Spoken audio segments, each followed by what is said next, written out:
Hi friends, welcome back to మౌనంగా మీ మౌని. అందరూ ఎలా ఉన్నారండి? మేమైతే చాలా బాగున్నాం. మీరందరూ చాలా ఆనందంగా ఉన్నారని కోరుకుంటున్నాను. ముందుగా అందరికీ గుడ్ మార్నింగ్ అండి. సండే అంటేనే హడావిడిగా ఉంటుంది. ఆ రోజు సండే రోజు బ్లాగ్ అనమాట. ఈరోజు సండే రోజు నాకు కూడా బిజీగా గడిచిపోతుందండి టైం అంతా. ఎందుకంటే పిల్లలు ఇంటి దగ్గరే ఉంటారు కాబట్టి వాళ్ళని చూసుకుంటూ ఇంట్లో పనులు చేసుకుంటూ ఆ రోజు కొంచెం స్పెషల్గా చేసుకోవాలి కదని ఇంటి దగ్గర ఉంటే. సో సండే అంటే బిజీ లైఫ్ అనమాట. సండే రోజు ఆ రోజు బ్లాగ్ అయితే చూపిస్తూ ఉన్నాను. వీడియో నచ్చితే చిన్న లైక్ ఇచ్చి సబ్స్క్రైబ్ చేసుకోండి.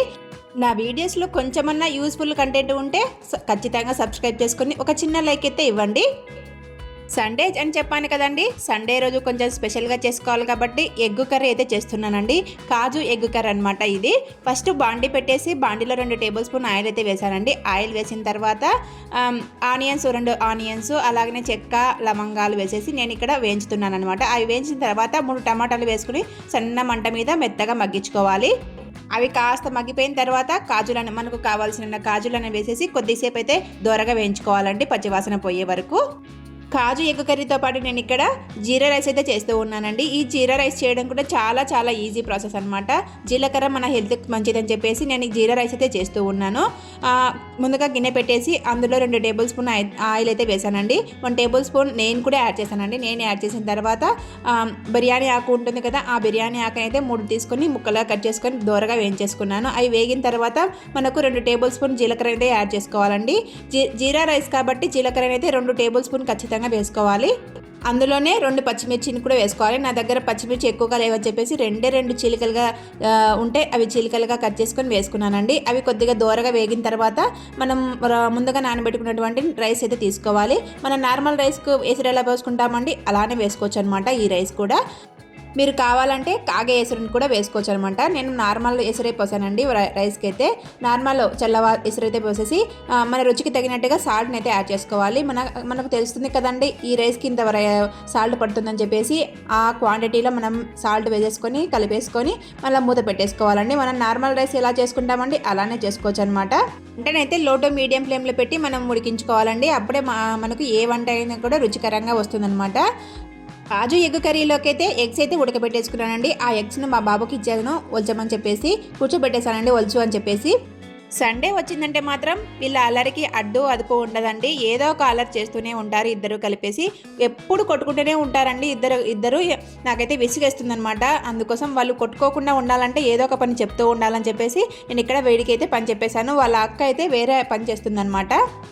ఒలిచిన ఎగ్స్ అన్నీ కూడా తెచ్చేసుకున్నానండి. తెచ్చేసుకున్న తర్వాత 2 చీలికలుగా కట్ చేసి బాండీ పెట్టి బాండీలో మనము 1 టేబుల్ స్పూన్ ఆయిల్ వేసేసి పసుపు వేసేసి కొద్దిసేపు అయితే వేయించుకోవాలన్నమాట. మనం ముందుగా వేయించి పెట్టుకున్నటువంటి ఆనియన్స్ టమాటాలు ఉన్నాయి కదండి, అదే బాండీలో నేను వాటిని అయితే చల్లారనిచ్చి ఈ బాండీలోనే మళ్ళీ ఎగ్స్ వేసేసి కొద్దిగా దోరగా వేయించుకుంటున్నాను. మంటను సిమ్లో పెట్టి మాత్రమే వేయించుకోవాలండి, లేదంటే మాడిపోతాయి అనమాట. నేను తీసేసి అవి కొద్దిగా వేగినాయని చెప్పేసి తీసేసాను అనమాట. తీసేసిన తర్వాత కాజు ఎగ్ కర్రీ కాబట్టి కాజులు కొంచెం ఎక్కువగానే పడతాయని చెప్పేసి కొద్దిగా కాజులను అయితే 2 టేబుల్ స్పూన్ నెయ్యి వేసేసి బాగా దోరగా వేయించేసుకొని పక్కన పెట్టేసుకున్నానండి. ఎందుకంటే ఈ కాజులను మనం లాస్ట్లో వేసుకుంటే బాగుంటాయని చెప్పేసి ఎగ్ కర్రీలో అవి వేసుకొని కొంచెం దోరగా వేయించేసుకొని పక్కన పెట్టేసుకోవాలండి. అదే బాండీలో చెక్క లవంగాలు బిర్యానీ ఆకులు వేసేసి దోరగా వేయించుకోవాలి. ఇవి కాస్త వేగిన తర్వాత 2 పచ్చిమిర్చి చీలికలను కూడా వేసుకోవాలండి. 2 పచ్చిమిర్చి చీలికలు అయితే వేసాను అనమాట. అవి వేగిన తర్వాత మనం ముందుగా దూరగా వేయించి పెట్టుకున్నాం కదండి, వాటిని అయితే పేస్ట్ లాగా చేసుకొని పక్కన పెట్టేసుకోవాలి. ఆ పేస్ట్ని ఇందులో వేసుకొని మనము ఆ పేస్ట్లో ఉన్న రా స్మెల్ అంతా పోయే వరకు వేయించుకోవాలి. మనం ముందుగా బాండీలో వేసిన ఆయిల్ పైకి వచ్చి తేలుతూ ఉంటే మనకి ఆ రా స్మెల్ అంతా పోయినట్టు అర్థం అండి. ఆ రా స్మెల్ అంతా పోయిన తర్వాత మనం ముందుగా వేయించి పెట్టుకున్నటువంటి ఎగ్స్ని వేసేసి బాగా కలుపుకోవాలండి. మనము ఇలా కలుపుకొని మంటను లో టు మీడియం ఫ్లేమ్లో పెట్టి మూతను పెట్టేస్తే మనకు ఆయిల్ అంతా పైకి తేలుతుందండి. తర్వాత అటు సైడ్ అయితే జీరా రైస్ పెట్టేశాను కదండి, అదైతే పొంగు వచ్చేసింది అనమాట. పొంగు నేను ప్లేట్ తీసి పక్కన పెట్టేశాను. ఒకసారి అయితే మళ్ళీ జీరా రైస్ అంతా బాగా కలుపుకోవాలి. ఈ జీరా రైస్ తినడం వల్ల మన నాన్ వెజ్లోకి చాలా బెనిఫిట్స్ అయితే ఉన్నాయండి. కారం ఎక్కువగా తిన్నప్పుడు మనకు గ్యాస్ ఫామ్ అవుతూ ఉంటుంది ఎక్కువగా. ఆ గ్యాస్ని అంతా తగ్గించడానికి ఈ జీరా రైస్ అనేది చాలా మంచిదండి. ఎప్పుడైనా నాన్ వెజ్ ట్రై చేసినప్పుడు ఇలా జీరా రైస్ అయితే ట్రై చేయండి. చాలా బాగా బెనిఫిట్స్ ఉంటాయి, చాలా మంచిదన్నమాట. త్వరగా కూడా అరిగిపోతుందండి మన నాన్ వెజ్ అంతా కడుపులో. రైస్ అంతా ఒక 5 నిమిషాలకు దగ్గర పడిపోయిందండి. ఇంకా దగ్గర పడిపోయిందని చెప్పేసి నేను ఇక్కడ కొత్తిమీరని అయితే యాడ్ చేశానండి. కొత్తిమీరని వేసేసి బాగా కలిపేస్తూ ఉన్నాను. ఆ తెల్లటి అన్నంలో ఈ కొత్తిమీర కలిపేసింటే చాలా అందంగా కనిపిస్తూ ఉందండి. తర్వాత ఇటు సైడ్ అయితే నేను మూత పెట్టేశాను కదండి, వాటిలో ఆయిల్ అంతా కూడా బయటకు వచ్చేసింది అనమాట. ఇప్పుడు మనము ఎగ్స్ని అయితే అందులో వేసుకోవాలి. ఆ ఎగ్స్ అంతా కూడా బాగా కొంచెం బాగా కలిసేటట్టుగా కలుపుకొని మన కన్సిస్టెన్సీకి తగినట్టుగా వాటర్ అయితే వేసుకోవాలండి. ఈ వాటర్ని మనం యాడ్ చేసేసుకొని బాగా ఉడకబెట్టేసుకుంటే మనకు కూర అనేది రెడీ అయిపోతుంది. కొద్దిసేపు బాగా కలుపుకున్న తర్వాత నేను అందులోనే మిక్సీ జార్లో కొద్దిగా వాటర్ వేసేసి దులిపేసి, అంటే మిక్సీకి ఉంటుంది కదా ఆ మసాలా అంతా రావడానికి వాటర్ వేసేసి బాగా కలిపేసి వాటర్ అయితే వేసానమాట. ఆ వాటర్లోనే నేను కొద్దిగా ఇంకా కొంచెం కావాలంటే ఎక్కువ వేసుకోవచ్చు, కొంచెం తక్కువ వేసుకోవచ్చు అనమాట. కొంచెం పసుపు, మన రుచికి తగినట్టుగా సాల్ట్, అలాగనే రుచికి తగినట్టుగా కారం పొడిని అయితే యాడ్ చేసుకోవాలి. ఇప్పుడు అలా యాడ్ చేసుకున్న తర్వాత లాస్ట్లో ధనియా పౌడర్ అయితే యాడ్ చేసుకోవాలన్నమాట. ధనియా పౌడర్ కూడా 1.5 టేబుల్ స్పూన్ అయితే ధనియా పౌడర్ సరిపోతుందన్నమాట. ధనియా పౌడర్ అంతా వేసుకున్న తర్వాత బాగా కలుపుకోవాలండి. బాగా కలుపుకున్న తర్వాత మనం మూత పెట్టేస్తే మన కన్సిస్టెన్సీకి తగినట్టుగా బాగా ఉడికించుకోవాలన్నమాట. అప్పుడే మనకు గ్రేవీ అనేది బాగా టేస్టీగా వస్తుందండి. వాటర్ ఎక్కువ పోసామా అని కంగారు పడాల్సిన అవసరం లేదండి. బాగా ఉడికిపోతే ఈ వాటర్ అంతా కూడా దగ్గర పడిపోతుందండి. ఇంకా అటు సైడ్ అయితే జీరా రైస్ పెట్టేశాను కదండి, అది బాగా మగ్గిపోతూ ఉందన్నమాట. మనం మంటను లాస్ట్లో ఉడికించిన తర్వాత మగ్గించుకోవడానికి మంటను అయితే సిమ్లో పెట్టి మాత్రమే మగ్గించుకోవాలండి, లేదంటే మాడిపోతాయి. ఎందుకంటే స్టీల్ గిన్నెలు ఎక్కువగా తొందరగా హీట్ ఎక్కుతాయి కాబట్టి తొందరగా మాడిపోతాయని చెప్పేసి నేను అక్కడే ఉంటాను అన్నం వండేటప్పుడల్లా. అన్నం రెడీ కావడానికి దగ్గరకు వచ్చిందని చెప్పేసి 1 టేబుల్ స్పూన్ నెయ్యి అయితే యాడ్ చేసేసి మూత పెట్టేశానండి. పైన నెయ్యి చల్లడం వల్ల జీరా రైస్ అనేది చాలా టేస్టీగా అరోమాగా ఉంటుందన్నమాట. ఇక్కడ ఎగ్ అంతా కూడా దగ్గరికి వచ్చేసింది చూడండి. ఈ టైంలో మనం ముందుగా వేయించి పెట్టుకున్నటువంటి కాజులు ఉన్నాయి కదా, అవి వేసేసుకొని కొద్దిసేపు 1 నిమిషం పాటు ఉడికించుకుంటే స్టవ్ ఆఫ్ చేసుకోవాలన్నమాట. మనకు ఈ కన్సిస్టెన్సీలో ఉండంగానే మనం స్టవ్ ఆఫ్ చేసుకుంటే కొంచెం లిక్విడ్ లాగా ఉంటుందండి, లేదంటే అంతా గట్టిగా అయిపోతుంది అనమాట ఎగ్ అంతా. ఫైనల్లీ కొత్తిమీరని చల్లేసుకుంటే మనకు కావాల్సిన కాజు ఎగ్ కర్రీ అనేది రెడీ అయిపోయింది. ఇటు సైడ్ జీరా రైస్ కూడా రెడీ అయిపోయిందండి. ఎంత టేస్టీగా ఉందంటే అసలు జీరా రైస్ ఉడికేటప్పుడు ఎంత స్మెల్ వస్తుందంటే అంత స్మెల్ వస్తుందండి. చాలా బాగుంటుంది అనమాట జీలకర్ర స్మెల్ అనేది. ఇంకా లంచ్ అంతా అయిపోయింది కదండి. ఈ లంచ్ ప్రిపేర్ చేయడానికి నాకు 3/4 గంట అయితే టైం పట్టిందనమాట. అంతే, 3/4 గంట. అటు సైడ్ రైస్ పెట్టేశాను, ఇటు సైడ్ ఏమో ఎగ్ కర్రీ పెట్టేశానండి. 3/4 గంట టైం పట్టేసింది. ఇంకా సండే అంటే మనకు పిల్లలు ఇంటి దగ్గరే ఉంటారు కాబట్టి నాకు పాపకైతే తలస్నానం చేపిద్దామని చెప్పేసి ఇక్కడ నేను కుంకుడుకాయలు నానబెట్టుకోవడానికి కుంకుడుకాయలన్నీ దంచేసుకుంటూ ఉన్నానండి. కుంకుడుకాయలో గింజలు ఉంటాయి కదా, ఆ గింజలన్నీ కూడా దంచేసుకొని నేను కుంకుడుకాయలు మాత్రమే నానబెట్టేస్తానమాట. స్నానము 4:30 ఆ టైంలో చేపిద్దామని చెప్పేసి 11కి నేను దంచేసుకొని నానబెట్టేసుకుంటూ ఉన్నానండి. మనం ఒకవేళ నైటే నానబెట్టేసుకోవచ్చు, ఈ టైంలో నానబెట్టుకునే నానిపోతాయండి. మనం నానబెట్టుకోవడమే కాదు, వీటిని ఉడకబెడతాం కాబట్టి ఒక 5 నిమిషాలు అవి బాగా మెత్తగా అయిపోతాయి అన్నమాట. చాలా బాగా నురుగు కూడా వస్తుందండి.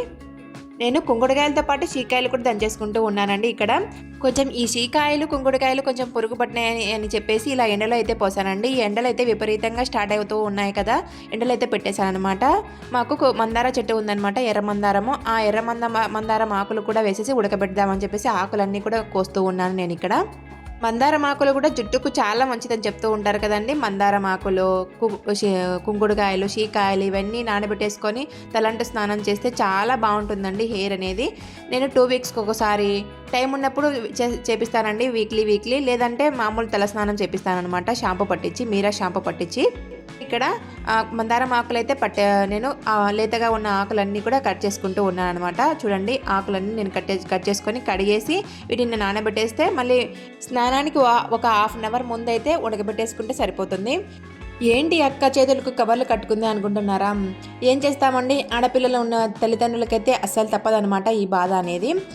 ఆడపిల్లలకు జుట్టు పెరిగే కొద్దీ కేరింగ్ ఎక్కువగా తీసుకుంటూ ఉండాలి.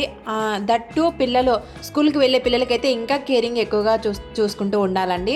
ఎందుకంటే పక్కన కూర్చునే పిల్లలకి పేలు, చుండ్రు ఇలాంటివన్నీ ఉంటాయి కదా, పక్కనే ఆనుకొని కూర్చుంటూ ఉంటారు. అలాగనే వాళ్ళ పేలు వీళ్ళకి ఎక్కించుకుంటూ ఉంటారండి.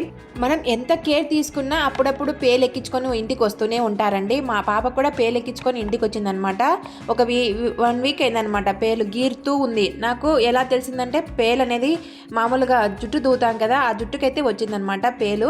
ఆ పేను చూసేసి పేలు పడ్డాయనేసి అప్పుడే అనుకున్నానండి.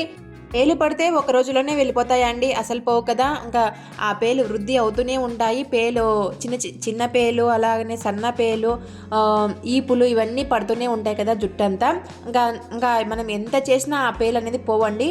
ఎంత చేసినా పోవని చెప్పేసి నేను ఇక్కడ ఒక లోషన్ అయితే పట్టిస్తూ ఉన్నాను. ఈ లోషన్ వచ్చేసి చాలా బాగా పనిచేస్తుందండి పేలకైతే. పేలకే కాదండి, చుండ్రుకు కూడా చాలా బాగా పనిచేస్తుంది. నేను ఈ లోషన్ మా పక్కన అక్క చెప్పిందనమాట, ఇలా పేలకు లోషన్ ఉంటుంది తెచ్చుకొని పట్టి అక్క వెళ్ళిపోతాయని చెప్పేసి. అప్పుడు చెప్పినప్పటి నుంచి వీక్లీ 1 టైం ఇలా పట్టించేస్తానమాట. ఈ లోషన్ సైడ్ ఎఫెక్ట్స్ కూడా చాలా తక్కువ అండి. సైడ్ ఎఫెక్ట్స్ ఉండవని నేను చెప్పానండి, సైడ్ ఎఫెక్ట్స్ ఉంటాయి కానీ చాలా తక్కువ అండి. మార్కెట్లో వాడే ప్రోడక్ట్స్ కంటే చాలా తక్కువ అని రాసిందనమాట.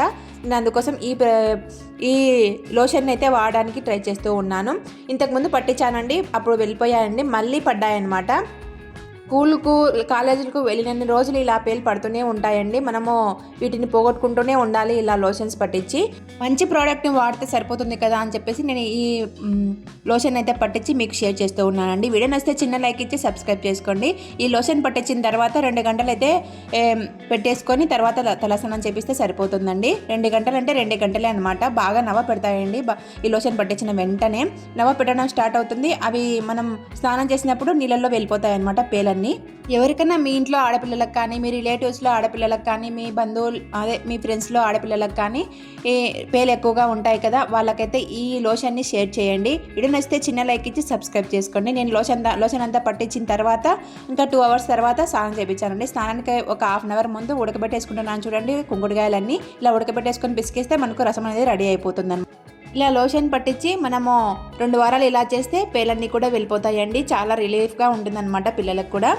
మీ ఇంట్లో ఆడపిల్లలకు ఉంటే ఖచ్చితంగా ఈ లోషన్ని పట్టించడానికి ట్రై చేయండి, ఎందుకంటే చాలా బాగా పనిచేస్తుంది. సైడ్ ఎఫెక్ట్స్ కూడా చాలా తక్కువ అండి. ఇదే అండి నా సండే వ్లాగు. మీ సండే ఎలా జరుగుతుందో, మీకు రిలీఫ్గా ఉంటుందా లేదంటే పని ఎక్కువగా ఉంటుందా అనేది కింద కామెంట్ సెక్షన్లో కామెంట్ చేయండి. వీడియో నచ్చితే మాత్రం ఒక చిన్న లైక్ ఇచ్చి సబ్స్క్రైబ్ చేసుకోండి. మరొక మంచి వీడియోతో మళ్ళీ కలుస్తాను. ఉంటానండి. బాయ్.